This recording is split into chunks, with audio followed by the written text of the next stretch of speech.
Yay, we're here. So, oh my gosh. Okay, so I'll just have to save this video and then post it on Facebook or something, but All right, for we sure. did it. Yeah, I don't know what's going on. I usually go on Zoom and it goes to Facebook Live, but well, here we are. It's okay. They can't stop us. I know, we gotta roll with the punches, right? Okay. So today we are talking about, are your friends trash? How Mm. to how to reduce, reuse, recycle, and eliminate the garbage for increased mental health, clarity, and happiness. And this is one of my best friends in the entire world, Reece.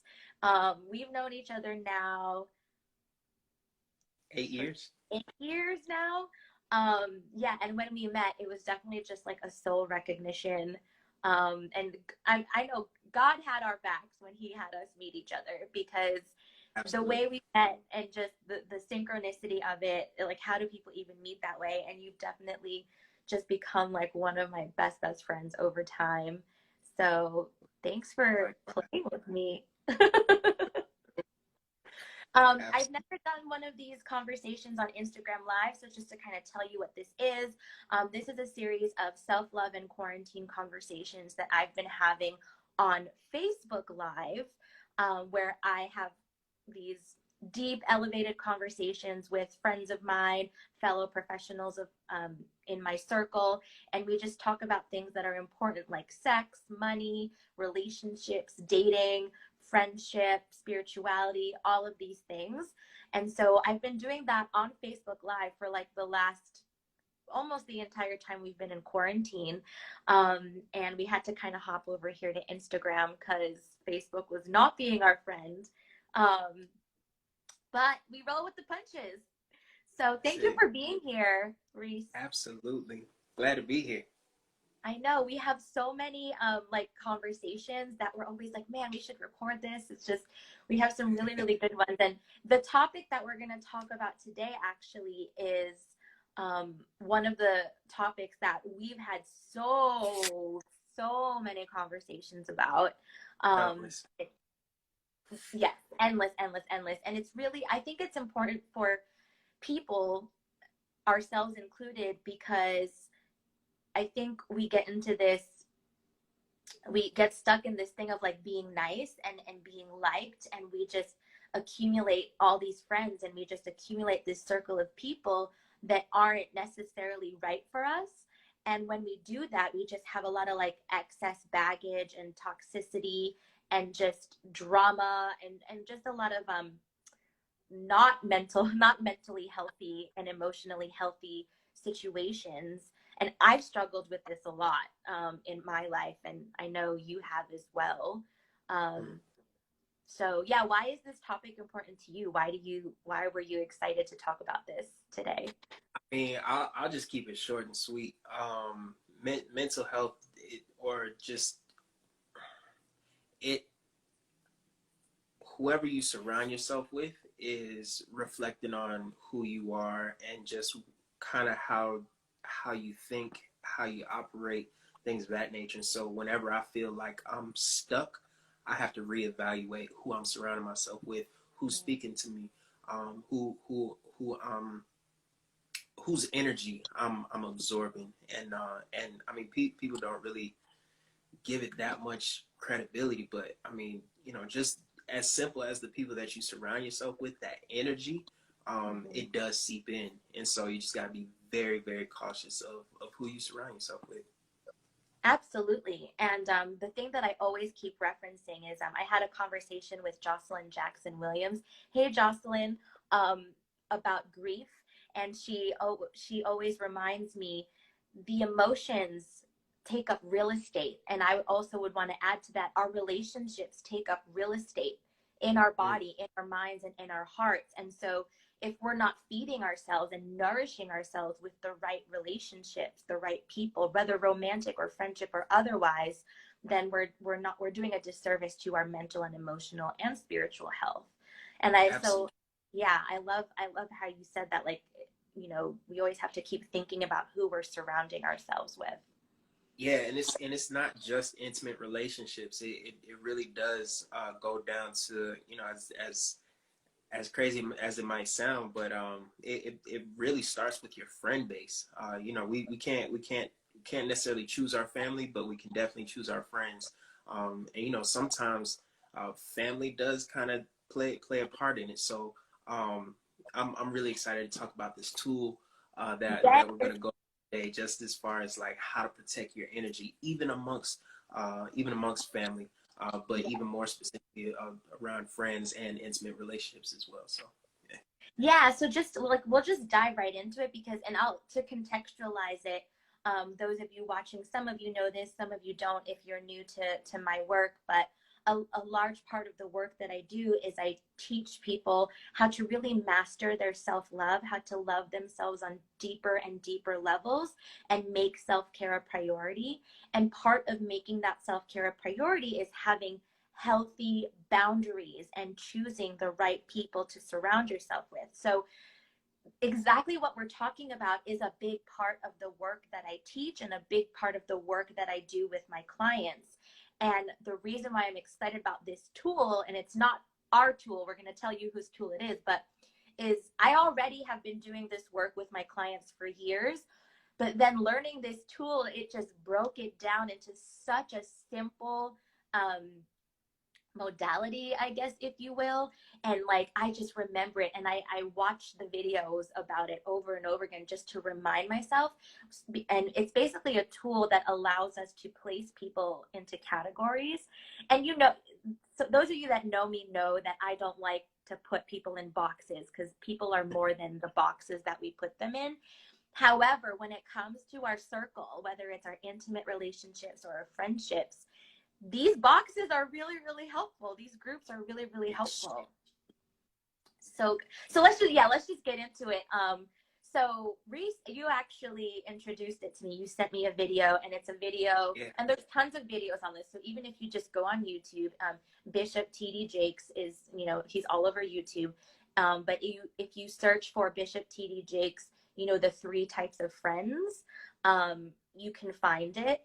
And so, but we'll just talk about it now and how it's impacted our lives, and how it's helped us. And so, and we can just kind of riff off of each category. So the first category, which is the category that is, you know, closest to you, he calls them your confidants, right? And Mm. he says, you know, you're a lucky person if you have even just like 1 or 2 confidants in your life, or 3 confidants. I don't know, what is he, 3 or 4? Yeah. If you have He a few, said, if you have a uh, handful. yeah.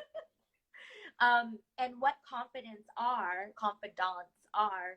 people who are for you, like Mm. truly for you, for your success. They're with you when you're up, they're with you when you're down. They're truly in love with you. And when I say in love, I Mm. mean friendship wise, but also romantic wise, that they're there for you as a person. Like, and I'll say this personally speaking. So Reece is one of my confidants, and I'm one of his confidants. And like, right or wrong, left or right, wherever life takes you, Reece, like I'm for you. I'm for Reece the person, your success. I'm there to help pick you up during your low points and during your times of failure, and I'm there to lift you up during your times of success, and all of that stuff. So And that's vice a versa. and vice versa. Did you have anything to add about what confidants are, Reece, from your perspective? um, no, I think you pretty much hit the nail on the head. Actually, something that I wanted to mention before we even jump straight into it is that Mhm. energy exists within the spiritual realm. And so in order to protect your energy, you gotta tap into the spiritual realm. And so Bishop T.D. Jakes, being a very affluent spiritual leader, he touches on this so precisely. And so as we continue down the tools to use, you'll really begin to kind of feel and understand that it's more than just the person, but the type of energy that these people Yes. carry. Yes. And the thing that he says, like the best way, or one of the quickest ways you can identify who your confidants are is, you know, when you're up, they're rejoicing with you. When you're down, they're, you know, they're crying and grieving with you. Exactly. And the other piece, that the reason why that was such a game changer for me is because I've had so many friends and so many people who I called my best friends, and they were not for me, like not for Amelia the person. And it's not even to put it on them, and it's not even to make them wrong. That's just how it is. Like, it doesn't have to be a good or bad person thing. It's just like who they are. And if I'm being honest, I've definitely called people my best friends, and when I really get honest in my heart, I was not truly for them, the person. And that sounds bad to say, but when we go into the other two categories, it just is what it is. It doesn't have to make you a good or a bad person. It just is what it is. So the next category is actually what helped me even clarify that further. If what I'm saying right now doesn't fully make sense, let's talk about the next two categories, and then you can kind of For start to sure. see how these three categories like fit together, right? So the next one is your constituents, right? Yeah. And so your constituents are the people who are for what you are for. Now I can say a lot about that, but I want to hear from you, Reece. How would you explain the constituents, the for what you are for? Yeah, so I'll give it a real life example, something that of course over time we have grown into confidence, but when we first met, I can say we definitely started as constituents because we both stood for financial freedom. So over time we've become for one another. But just a great filter to use is this person for does this person stand for what I stand for? Are they for me, or do they just stand for what I stand for? So for instance, I have Yeah. plenty of friends who are entrepreneurs. I'm a fellow entrepreneur. We talk about business all the time, but that doesn't necessarily mean that that person is for me, because I'm still Or very you, selective. Reece. Yeah. Yeah, that still very selective with certain things that I share with certain people. Not everything is for everybody, but that doesn't mean that people aren't for what you're for. So Yeah. it's a bit of Yes. a broader net, if you will. Well, Um, I'll put it to you this way too, from a personal experience for me. So, a lot of people who know me know that I used to work for this dance studio that was for women's empowerment and for helping women embody the feminine and embrace their sexuality and their sensuality in a way that empowers them to, really kick ass in life. And so I was really for that. I was for that mission. And that's why I worked at that dance studio. And I even became the director of that dance studio. So I made a lot of friends with the students there, with my fellow coworkers, as well as the leadership team there, the corporate team there. And because I didn't have this distinction, mm, I mistakenly thought that a lot of the people there, including the company, was for me, Amelia. But the truth is, we were just for the same thing. We were mm, for women's empowerment. We were for embodiment. We were for sensuality and sexuality and uplifting women in that way. And I thought that people were for me, but when shit went down, it became very clear that they were not for me. We were just for exactly. the same thing. And And that's that's the how big difference. Mm-hmm. yeah, that's the big distinction between who that's how you'll be able to tell, or how you'll be able to separate who your confidants are versus your constituents, is that Yeah. in a time of whatever might come up, you'll really begin to see, a great way that Bishop Jakes put it is that if you walk into a room and you're ecstatic about some news, before you just continue in your happiness, see the response that somebody gives you. Are they happy because you're happy, or are they just kind of like, oh, good for you? That's really how you'll be able to tell. And again, it's not always a physical thing. It's It's definitely more energy. of an energy, a spiritual thing. Yeah, because here's the thing. Like, I think a lot of people, we get really good at putting on a mask. So people can easily be like, oh my God. But if you feel energetically like you're not that hype, you're not Exactly. that happy for me, then you know, like that's how you can kind of tell. The other piece too is that a really good distinction that helped me is like when you have your constituents, the people who are for you, who for what you are for, oftentimes you come together to build something, right? Whether it's build a business, build a workshop, build a program, build build something. But the thing is, so you're together because you're for the same cause. But the thing is, there could be another opportunity that helps them get to that for what you're for faster, and then they'll jump ship because they weren't really for you, like for me, Amelia, or for you, Reece. They were for the cause. So, for example, let's say in my own personal life too, someone who I thought was my best friend for a really long time, truly we were just for the same things, and we were for financial freedom, we were for running a business together, and so we built a business together, we built a network together. But once stuff started happening in our personal lives, that person jumped ship and just continued on doing whatever they were doing. And that was a real rude awakening, because I was like, you were never for me. Which again doesn't necessarily have to make that person bad or wrong, but just it wasn't a confidant. And I thought it was a confidant because I didn't have the distinction between confidant and constituents. Yeah, and Maribel says something that's because they aren't happy themselves. I mean, absolutely. But yeah, people who, well, this is why my company is about self-love, because people can have good intentions, but if your self-love is not that deep, then you probably wouldn't even have the capacity to be anyone's confidant, because you're not even your own confidant. So That's right. first, it starts with being your own confidant. And when you have the capacity to be your own confidant, then you would have capacity to be someone else's.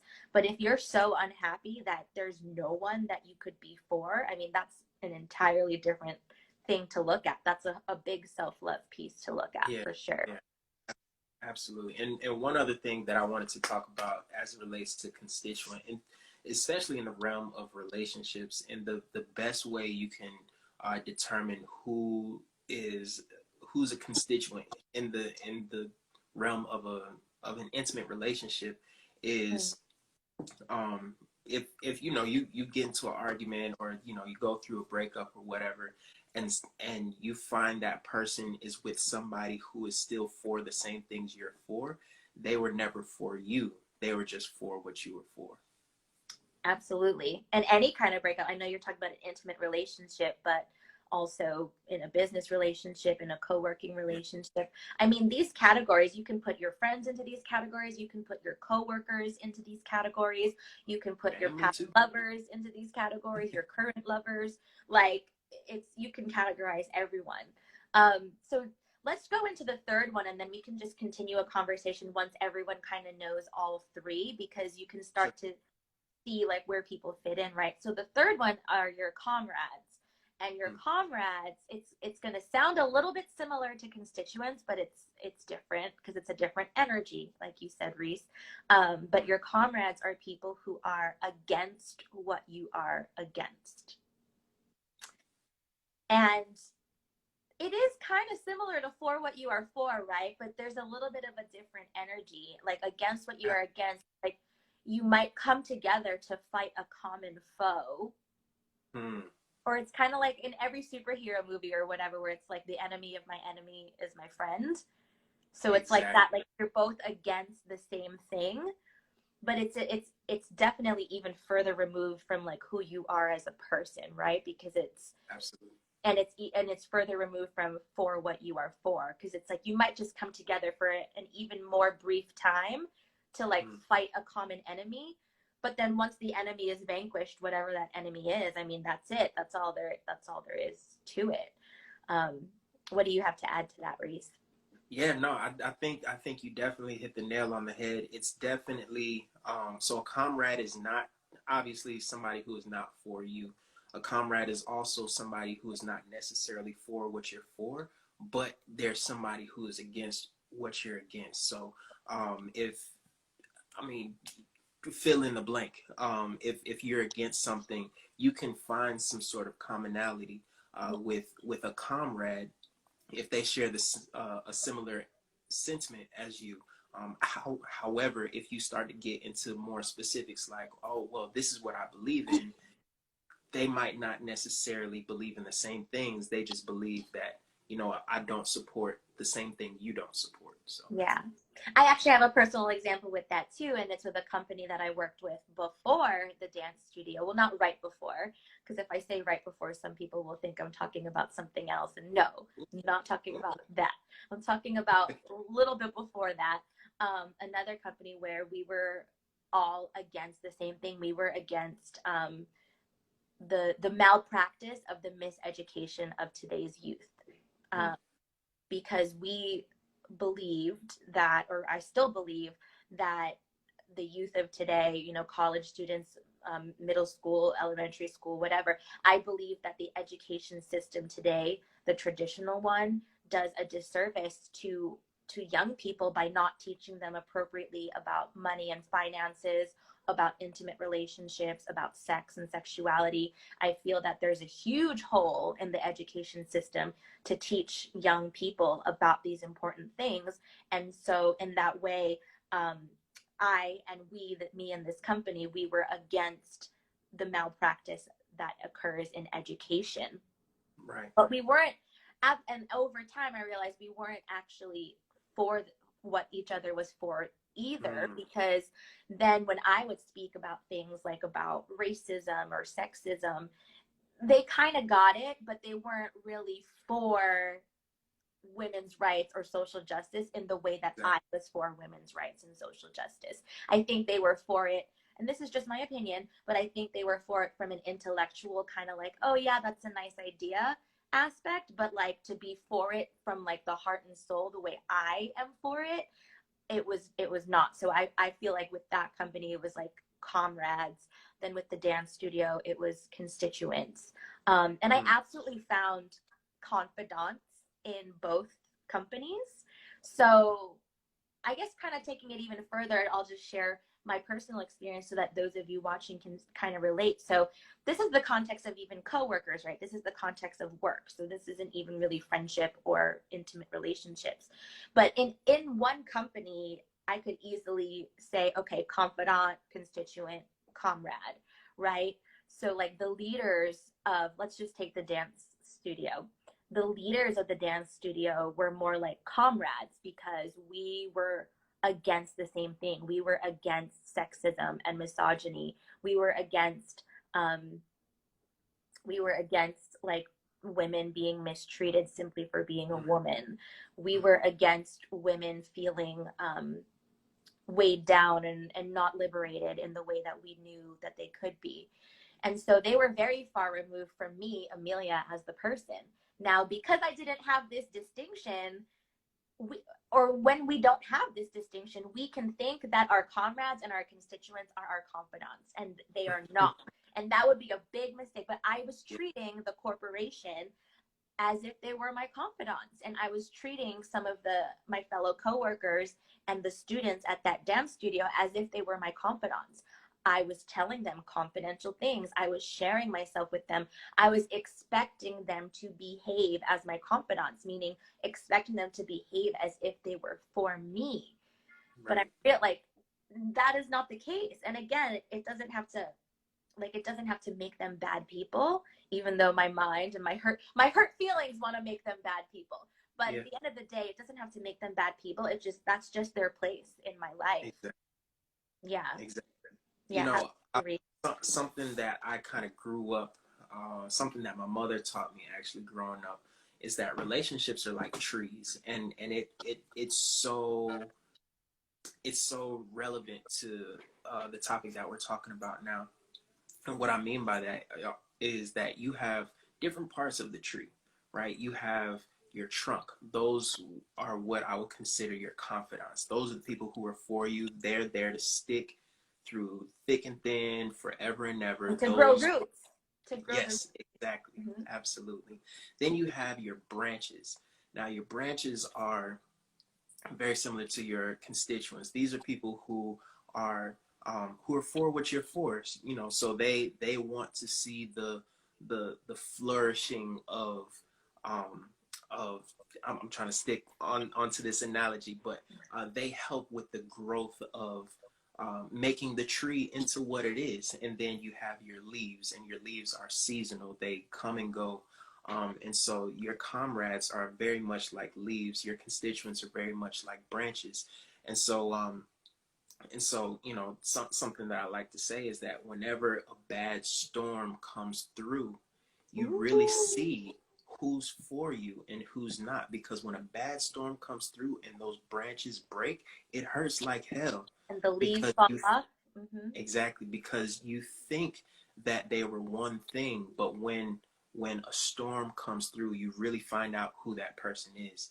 And so I think that's another great analogy to kind of use that as a tool in terms of just filtering who are the people who you surround yourself with, and who you surround yourself with is a direct reflection of your own mental peace, mental health. Yeah. And I mean, I love bringing the tree into it because it really gives a like a physical or like even an image that you can think of. Because like when I think of the trunk, it's like that's ride or die. Mm, That's like connected to my roots. So that's like the people that know my family, that consider my family second family, and vice versa. That's the people that, yeah, when the storm comes through, the trunk remains. Even when a tree is chopped down, like trying to like uproot it, that's like, you know, you can chop a tree down, then boom, no branches, no leaves, but that trunk is like, you know. Um, absolutely.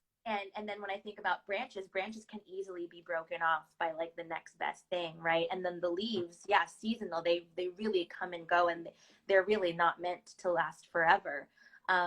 So I think it's a great physical image to think about as it relates to this three categories. And believe, like, when you showed me that video, and I was like, it was just mind blown. Because again, like I said, a big part of my work is teaching people how to have boundaries, how to choose the right people in your life. But adding this kind of methodology, if you will, on top of it, just makes it so much easier and so much clearer. Because here's the thing, and I know you and I have gone through our own versions of this, and I'm sure anyone watching has gone through their own version, like, you know, of you're in this relationship, whether it's a friendship or even an intimate one, whatever kind of relationship, and you're like, you're feeling some kind of way about it, like, oh, should I let this person go? Should I stay? Oh, but they helped me out with this, or they helped me move, or you know, they bought me a present the other last year for my birthday, or they came to my birthday vacation in the Caribbean. And so we have all these like mental exercises that we take ourselves through on like that help us decide who to fuck with, right? Yeah, um yeah. but like boom, once you have these three categories, it's just so simple, and we don't have to do that like mental masturbation, I like to call it, that just like, yeah, like just jacking ourselves off intellectually, just Yeah. being like, just trying to get to like some goal, and it's crazy making. um and I really love the idea of like not making these people bad for what group they're in. It just is what it is. Like that's just Mm, who these people are to in relationship to you. Um, absolutely. and from like, you know me, I always like to take it to like self responsibility. I get to choose that. And if I notice that I keep choosing comrades and thinking they're confidants, that's on me. Like I gotta recognize who's a comrade and who's a constituent and who's a confidant. And I gotta stop, like, especially like in dating, right? I think in dating we try to make comrades and constituents confidants. And not everyone's ready to be that, and not No. everyone wants to be that. And that's a tough pill to swallow, but like self responsibility, like I'm no longer choosing people who are not confidants for those inner circle discussions, you Yeah, know. absolutely. Absolutely. And just to kind of um, bring it home a little bit, you know, Yeah, if you don't mind, I'd love to share even just the bring it experience we home. had. So with your confidants, because they are for you, that Mm, means that that means that no matter what they bring to the table, even if you don't necessarily agree with it, or if they don't necessarily agree with it, that doesn't necessarily, or you'll be able to determine who's a confidant and who's a constituent based off of just different things that you bring up. So for instance, you and I this morning, I sent you something and you were just kind of like, what is this? But you know, and we've had plenty of conversations about different things that we've shared with one another. We may or may not agree with the same things, um, but something that has always remained is that we've recognized the person in one another and not necessarily the things. And so I would say that constituents and comrades are very much more on the materialistic surface level, Perfect. where Yeah. the confidant really hits you, or really connects with you on a more spiritual, deeper, emotional level. So And like you as the person, right? And so, yeah, no, I love that example. And we have so many examples. That's kind of how we've grown to be confidants over the years. And because I think, and actually, Bishop Jakes does touch on this depending on which video you watch, like the longer ones, he goes into more examples. But what he says about the confidants is like, and they're willing to like make you upset, like not from a place of hurting you, but like from a place of like, I am for you, so I'm here to tell you the truth, right? absolutely. And I know that you and I, our relationship, I mean, we've pissed each other off, we've annoyed each other in so many ways, but like it's so funny. Maybe you more me because I'm more hot tempered than you are. I feel like you're a little bit more like chill and laid back. I don't know. I'm not that nice. I'm not a very nice person. So It's all good.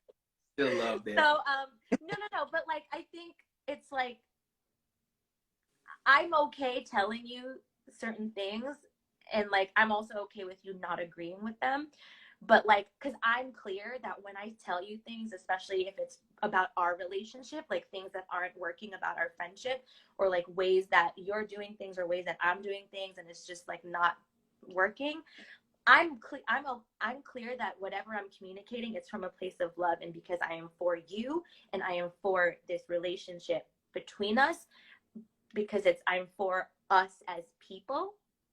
And that's where you have that trunk with the roots energy, Yeah. right? Because you can be dealing with some crazy crap, some storm, whatever the storm is, a fight, an argument, a disagreement, or whatever.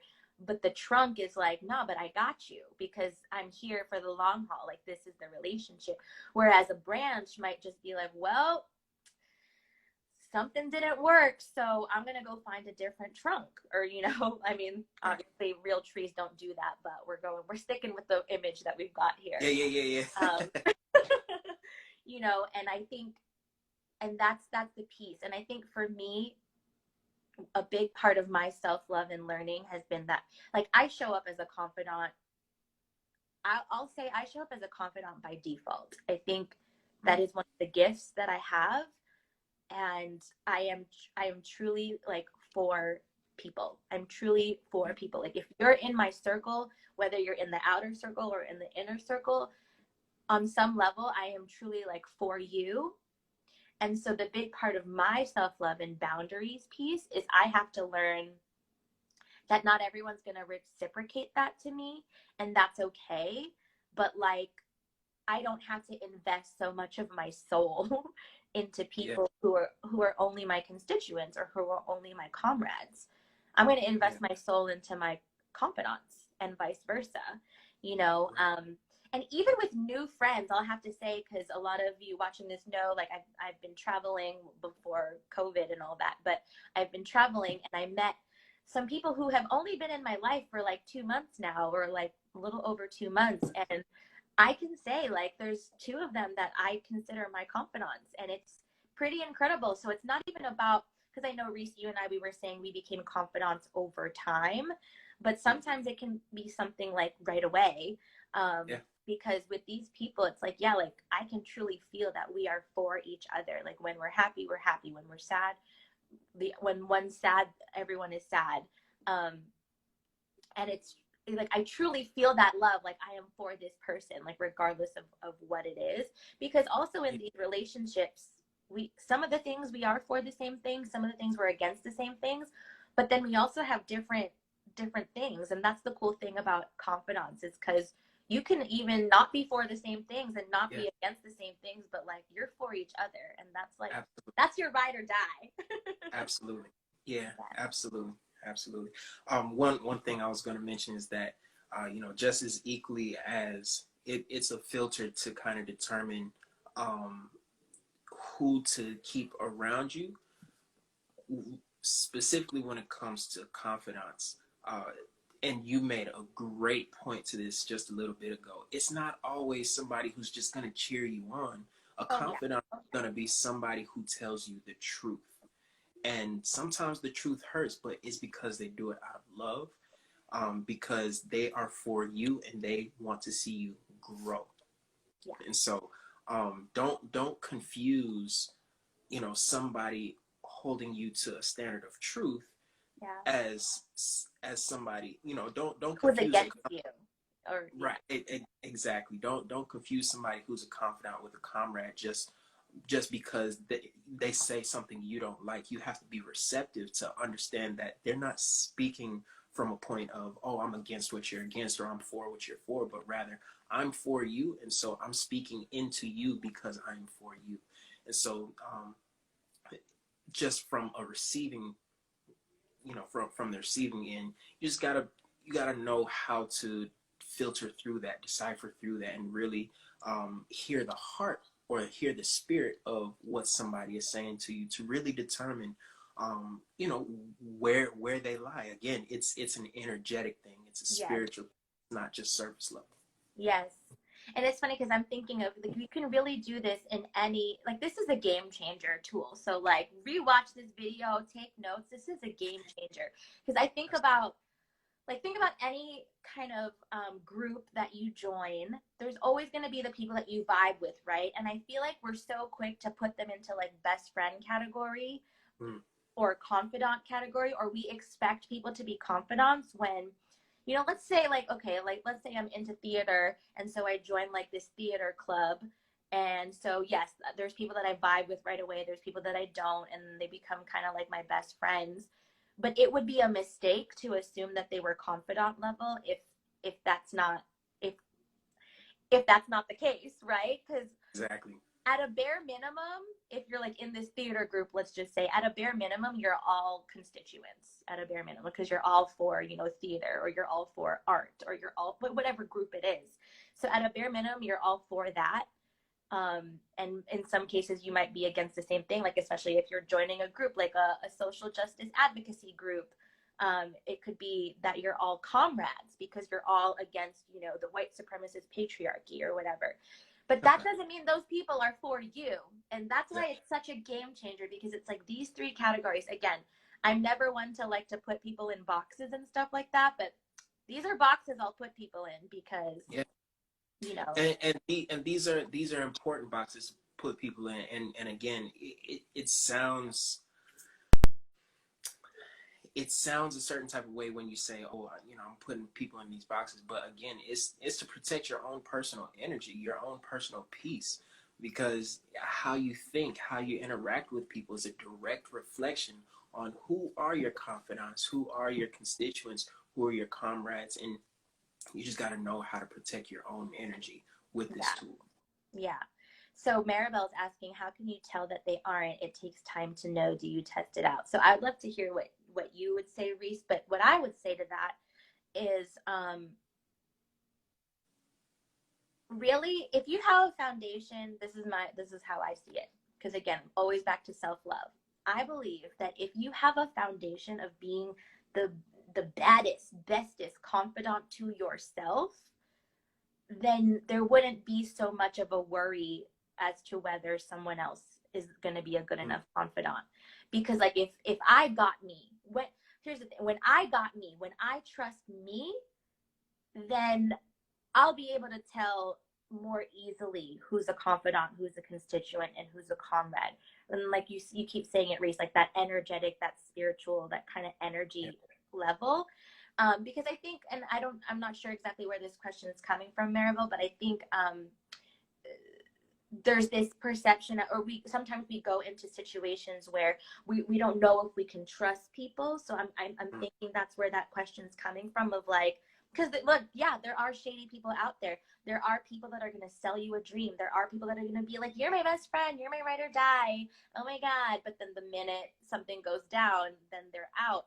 And the same thing with lovers, the same thing with dating. You know, gosh, I've been sold a dream so many times by so many men. Yeah. Where, you know, they tell you what you want to hear. But I would have to say, if I'm being really, if hindsight is 2020, and if I'm being really, really honest, and I look at the people, the friendships that I thought were confidants and actually weren't, and even the lovers that I thought were confidants and actually weren't, if I get really, really honest with myself, there was a time that I knew and I ignored it. And I went ahead with the relationship anyway. And but at that point, also, I didn't have this methodology, so I didn't, if I did, maybe it would have been like, comrade. But I didn't Yeah. know at the time. But like, I think if we look back at all our situations, and I'd love to hear your answer to this too, Reece, and also what you think about what I'm saying. But I think if we get really honest with ourselves, at some point we knew when someone was shady, but we ignored that intuition on some level. So, you know, Sure. what do you think? And we can So, wrap it up with that, because we're yeah, at the great, time great, limit. great question, Maribel. Because that is, I mean, that is the question. How do you know? How can you tell? I can just say from my personal perspective, I don't begin to filter people until we go through something. Because I know, Amelia, when we first met, you know, we met in a certain realm, and then when things started to dissipate in that realm, you know, I really started to see that, wow, you know, Amelia is somebody who is still here, and not even just still here, but she truly, or you rather, Mm-hmm. you truly were like checking in. You truly were speaking into my life, and vice versa. Yeah, So, you absolutely. know, for my best friends, for my confidants, for that, you know, it's a wide net. It's like a, think of it like a funnel, you know, with every Mm-hmm. new person that you meet, they enter into this funnel. And as you go through things over time, certain life events, certain um something that has been constant in my life is that I've just experienced a lot of life tragedies. Yeah. And so going through, and you know, this isn't going to be for everybody. It's just how it's played out in my personal life.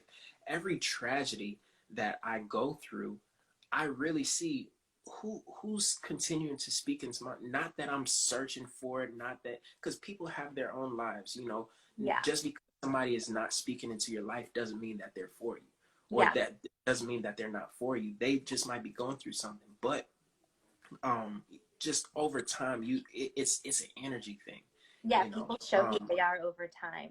And I would Absolutely. like, you know, because I know that you said it, you know, we started off as constituents and we grew into confidants over time. I love how you said, like, when you go through something, right? Because in the beginning, we didn't necessarily go through anything that would have been able to really see if we were confidants or not.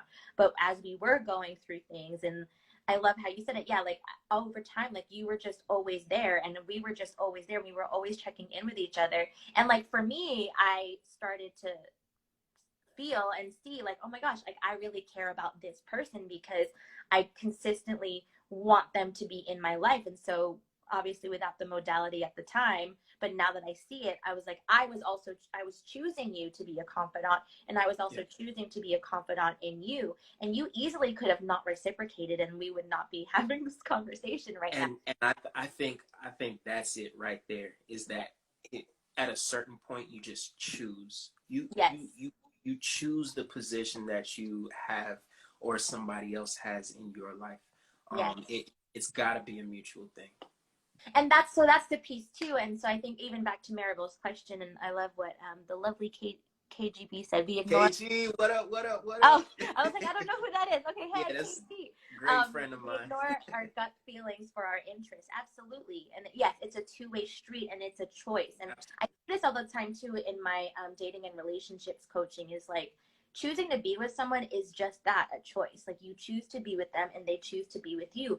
And you can both choose the other way, or one can change their mind. Like, I think we put so much weight onto people's choices for how they want to relate to us, and then we also make up a story that it's about us and about our self-worth and all of that. You know, I made up a big story, like, about with my ex best friend slash ex roommate slash ex business partner, my triple X. I made up a lot of stories about how that relationship went down. But honestly, when I get really, you know, true to myself, like, it was what it was for the time that it was. We built an amazing business together. We dissolved an amazing business together, and we had great times. Um, but that person was not for me, and I was probably not for them as well. And so now it's, you know, we don't, like, I carried so much weight about that relationship for so long. And so, like Jocelyn says, we can carry so much weight and real estate in our bodies about these things, and it just is what it is at the end of the day. Yeah. So I mean, yeah, that's pretty much it. Like, thank you so much, Reece, for joining. Yeah. Thank you, everyone, Thank for you for having watching me.